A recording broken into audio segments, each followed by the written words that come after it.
we're here in Wisconsin, obviously, because it's a must-win state. It was a must-win state, as I said to him, for him, for Trump the last time around. And he chose to come here today to a plant where Trump had that huge announcement with the golden shovel for Foxconn. The jobs didn't materialize, Jeff, and now here we are, and President Biden saying 100,000 people are going to be trained in AI here. But on the economy, he was very defensive. He said he's already turned it around.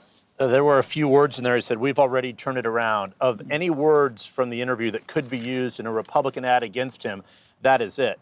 Every time the president has come to Wisconsin this year, this was the fourth visit, he comes with an achievement. This was $3.3 billion, hugely significant. He's done a bridge in Superior. He's done lead pipes here in Milwaukee. I've been along on several of these trips.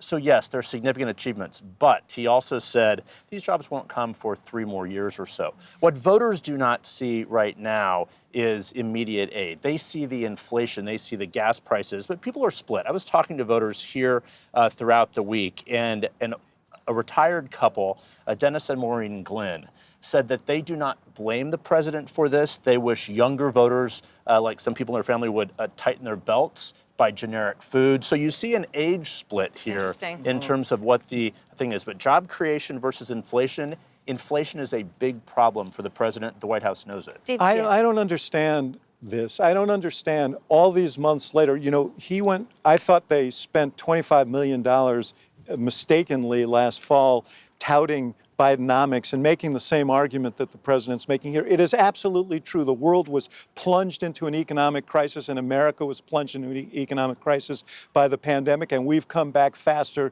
than almost any other country. And he's right about that, but that's not the way people are experiencing the economy. They're experiencing it through the lens of the cost of living. And he is a man who's built his career on empathy. Why not lead with the empathy? And I think he's making a terrible mistake. You know, it may not be, if he doesn't win this race, it may not be Donald Trump that beats him. It may be his own pride. I mean, he was, you know, when I asked the question, going through some of the negatives, when he said we've already turned it around, and I mentioned that Trump leads him in terms of voter trust in the economy by a wide margin, which he does in every poll. He says, the polling data has been wrong all along. You guys do a poll at CNN. How many folks do you call to even get one response?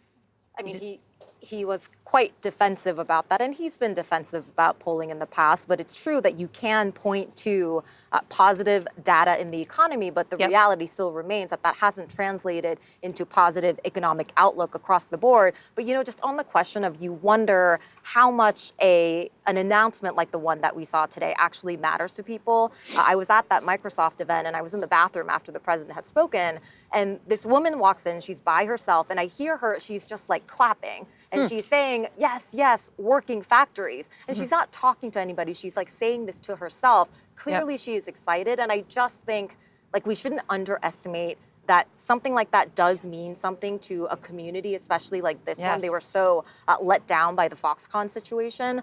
But I think you got to sort of how complicated this is when you asked him about the day-to-day pain that people are feeling because of prices being so high. And his answer was, well, people have more money to spend now. And yeah, they're angry that things cost more. What do you do about that? So, Scott, there was one other thing that we talked about. I want to play it, but this is just the juxtaposition, right? Trump came here last week on his day off from the Stormy Daniels trial, which is Wednesday.